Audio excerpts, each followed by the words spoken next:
कि जो आने वाले दिन है वो आने वाले दिन संकट भरे होंगे, और इसलिए मैं वित्त मंत्री जी से पूछना चाहता हूं कि विस्तार से ये बताएं कि ये जो खाड़ी में युद्ध चल रहा है इसका असर तेल की कीमत के ऊपर क्या पड़ेगा, इसका असर जो एलपीजी की कीमत है उसके ऊपर क्या पड़ेगा, जो खाद्यान्न की कीमत है उसके ऊपर क्या पड़ेगा, जो दवाइयां हैं उसके ऊपर क्या पड़ेगा।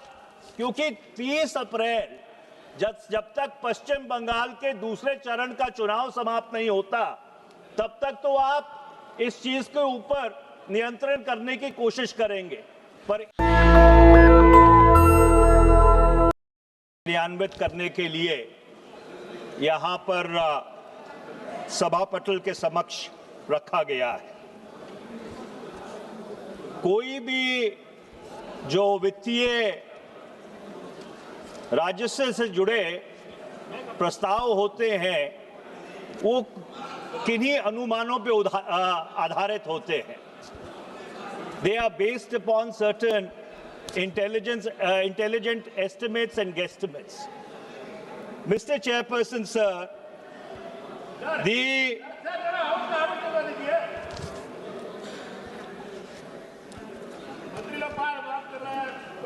माननीय सदस्यगण आप बैठिएगा प्लीज। दोनों मंत्री सीरियस नहीं है। आप बोलिए sir.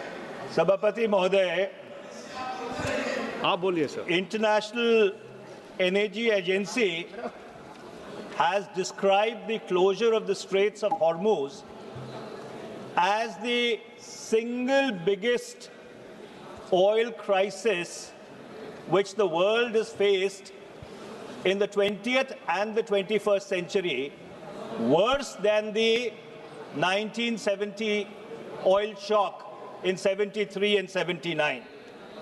There are an estimated 11 million barrels per day and 140 billion cubic meters of LNG, which is off the market.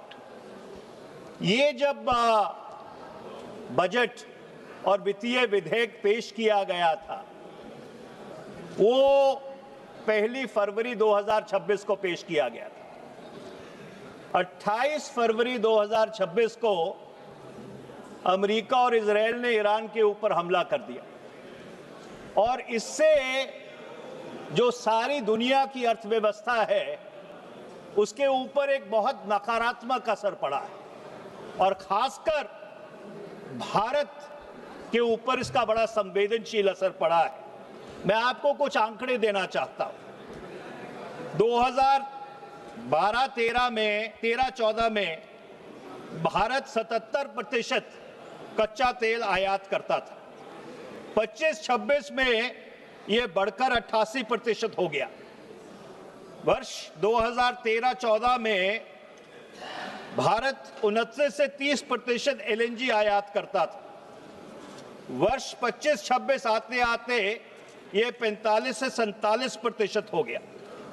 जो क्रूड ऑयल है, जो कच्चा तेल है, उसकी जो इंडियन बास्केट की कीमत है फरवरी 2026 में ये लगभग $70 के आसपास थी।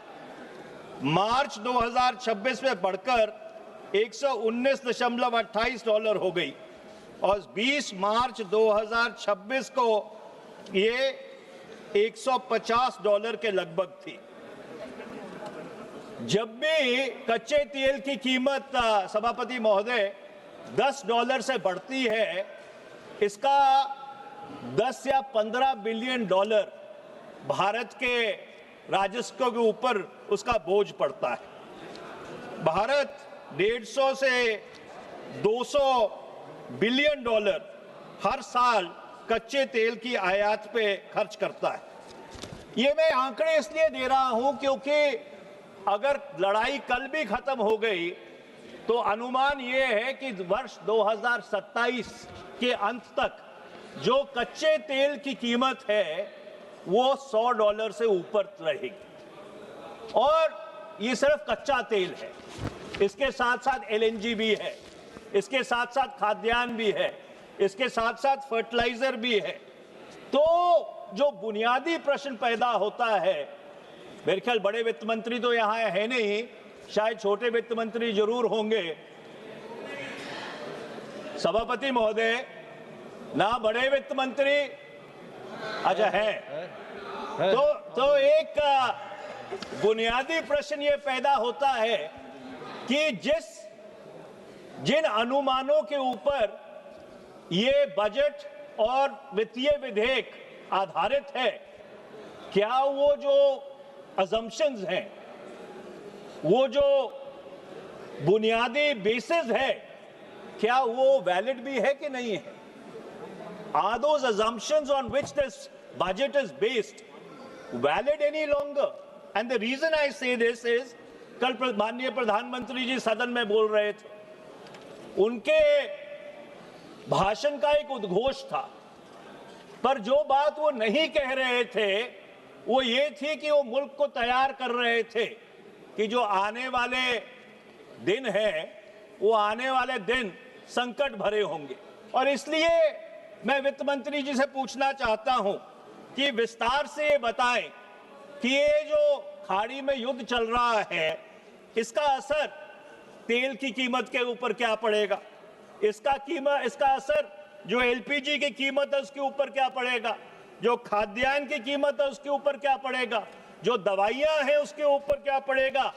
क्योंकि 30 अप्रैल जब तक पश्चिम बंगाल के दूसरे चरण का चुनाव समाप्त नहीं होता, तब तक तो आप इस चीज के ऊपर नियंत्रण करने की कोशिश करेंगे, पर 1 मई 2026 के बाद इस देश में एक नई आर्थिक रियलिटी होगी। और इसीलिए मैं ये बहुत जिम्मेवारी से कहना चाहता हूं कि जिन अनुमानों के ऊपर ये बजट रखा गया था 1 फरवरी 2026 को, आज 24-25 मार्च को वो सारे जो अनुमान हैं वो पूरी तरह से शिथिल हो गए हैं। Those assumptions do not exist. So are we discussing a past which no longer exists in the form of the budget and the finance bill is my question to the finance minister. अब जो 1 फरवरी 2026 को जो वास्तविकता थी, उसके ऊपर मैं आपका ध्यान और आपके माध्यम से सरकार का ध्यान आकर्षण करना चाहता हूं। जो बजट है उसका मूल रूप 53.47 लाख करोड़ रुपए था। जो राजस्व इकट्ठा करती है सरकार वो 36.51 लाख करोड़ है। जो मार्केट से, बाजार से सरकार जाके लोन लेती है, कर्ज लेती है, वो 16.95 लाख करोड़ है जो बजट रखा गया है। और जो ब्याज सरकार चुकाती है उस कर्जे के ऊपर, वो 14.3 लाख करोड़ रुपए है। तो बहुत ही महत्वपूर्ण प्रश्न खड़ा होता है सभापति महोदय कि जो कर्जा सरकार बाजार से उठा रही है, क्या वो कर्जा जो ब्याज की, जो इंटरेस्ट की अमाउंट है, जो ब्याज की रकम है, उसको अदा करने के लिए उठा रही है? Is the government borrowing just to service the interest on its borrowings? Because that raises a very fundamental question with regard to debt liability. अब हर सरकार का या हर मुल्क का एक उद्देश्य होता है कि एक समय जरूर आए जब आपका जो राजस्व है और जो आपका खर्चा है उसमें एक संतुलन बने। There should be an equilibrium between your revenue and your expenditure so that either you can have a surplus budget or at least a neutral budget, a revenue neutral budget. अब आप अगर आंकड़ों को अपने संज्ञान में लें, 2013-14 में भारत सरकार की जो डेट और लाइबिलिटी थी, जो कर्जा था और जो बाकी देनदारी थी, वो 56.51 लाख करोड़ थी। 26-27 से ये जो वित्तीय वर्ष है, जब ये खत्म होगा 31 मार्च 2026 को, ये बढ़कर 214.8 लाख करोड़ हो जाएगी। 12 साल में सरकार का जो कर्ज है और देनदारी है वो 3 गुना से ज्यादा बढ़ गई है। और ये एक और बुनियादी सवाल खड़ा करता है, जब सरकार इतना कर्जा बाजार से लेती है तो it crowds out private investment completely, क्योंकि जो आपके निजी कंपनियां हैं वो मार्केट से जाके पैसा नहीं उठा सकती, या पैसा उठाती हैं तो बहुत बड़े ब्याज दर के ऊपर, at a very steep interest rate they have to raise financing. अब आप आओ डेट टू जीडीपी रेशियो के ऊपर। वर्ष 2025-26 में केंद्र सरकार का डेट टू जीडीपी रेशियो 55.2% था। अगर राज्य सरकारों को भी अपने संज्ञान में लें तो 29.2% था।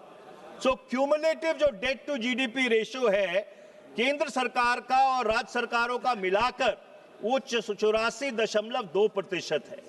जो एफआरबीएम एक्ट में 2018 में संशोधन किया गया था उसमें यह सुनिश्चित किया गया था कि 40% केंद्र का डेट टू जीडीपी रेशियो होना चाहिए और सारे जितने राज्य हैं उनको मिलाकर ये 20% होना चाहिए। तो कहां 60% सुनिश्चित किया गया था और कहां 84.2% पर सरकार का डेट टू जीडीपी रेशियो पहुंच गया है। और इसका बहुत बड़ा नकारात्मक प्रभाव आपके स्टेट एक्सचेकर के ऊपर, आपके फाइनेंसेस के ऊपर, आपका जो बोरोइंग कैपेसिटी है उसके ऊपर पड़ता है। अब मैं नॉमिनल जीडीपी पे आता हूं। देखिए, नॉमिनल जीडीपी बजट बनाने के लिए जो रियल जीडीपी है उससे कहीं ज्यादा महत्वपूर्ण होती है। और वर्ष 2005 में भारत की जो नॉमिनल जीडीपी थी उसका वृद्धि दर 14% था। 2009 में यह बढ़कर 20% हो गया। 2026 में यह घटकर 8% रह गया। अगर आप महंगाई दर को, कि भाई महंगाई दर कम है, अगर उसको भी आप अपने संज्ञान में लें तो ये 8% जो नॉमिनल जीडीपी ग्रोथ है वो बहुत कम है। And what happens as a consequence when the nominal GDP is of a very lesser order? Your tax buoyancy declines. इस सरकार ने अनुमान लगाया था कि उनकी टैक्स बुओयेंसी 1.1% से बढ़ेगी और पिछले वित्तीय वर्ष में ये सिर्फ 0.6% से बढ़ी है। मैं आपको कुछ आंकड़े देता हूं। ग्रॉस टैक्स रेवेन्यू का जो अजम्पशन ऑफ ग्रोथ था वो 13% था, बढ़ा 3% से। कॉर्पोरेट टैक्स अनुमान था 9% से बढ़ेगा, बढ़ा 7% से। इनकम टैक्स अनुमान था 17% से बढ़ेगा, बढ़ा 6%। और इनडायरेक्ट टैक्स ये अजम्पशन थी कि 13% से बढ़ेगा और ये -1% से घट गया। सो इसलिए सरकार जो है वो मार्केट से जाके 16 लाख 17 लाख करोड़ रुपया कर्जा उठाती है। और जो बहुत ही दुर्भाग्यपूर्ण बात है सभापति महोदय कि जो भारत का कॉरपोरेट जगत है उसको 2019-20 में बहुत रियायत दी गई। जो इफेक्टिव कॉरपोरेट टैक्स रेट आज है वो 18.85% है। इसके अलावा कि इनकम टैक्स में छूट दी गई, जीएसटी में छूट दी गई। जो भारत की अर्थव्यवस्था है वो पब्लिक कैपिटल एक्सपेंडिचर पे चल रही है और आज वो पब्लिक कैपिटल एक्सपेंडिचर बढ़ के 17.14 लाख करोड़ हो गया है।